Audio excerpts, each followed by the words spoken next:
Movimento Civile o Italia del Sì? Sul nome del nuovo soggetto politico Matteo Renzi deve ancora decidere. Di certo per ora c'è che una trentina tra deputati e senatori fuoriusciti dal Partito Democratico formeranno gruppi parlamentari sia a Palazzo Chigi che a Palazzo Madama, benché nell'aria l'annuncio dell'ex premier non ha certo lasciato indifferente il PD Veneto. Soprattutto adesso sta generando un certo sconcerto sia tra i militanti che la base, devono già capire, bisogna interiorizzare quello che sta succedendo. Io lo ritengo un errore.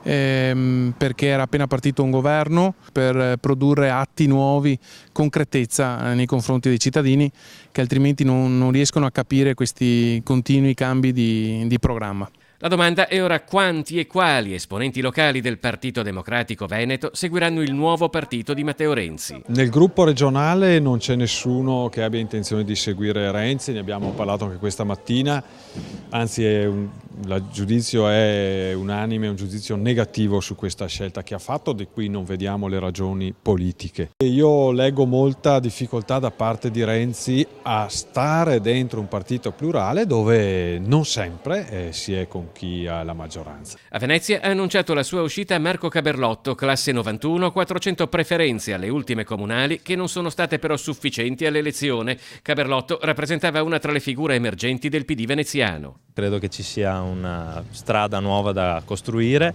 penso che ci sia un elettorato che ha bisogno di risposte, bisogna costruire uno spazio ampio in cui le persone si possano riconoscere e le idee forti di cui c'è bisogno per il Paese incomincino ad emergere. Trovo abbastanza odioso, ha scritto la capogruppo del PD al Comune di Venezia Monica Sambo, che nel passato come oggi alcuni dirigenti del partito escano dal PD nel momento in cui diventano minoranza.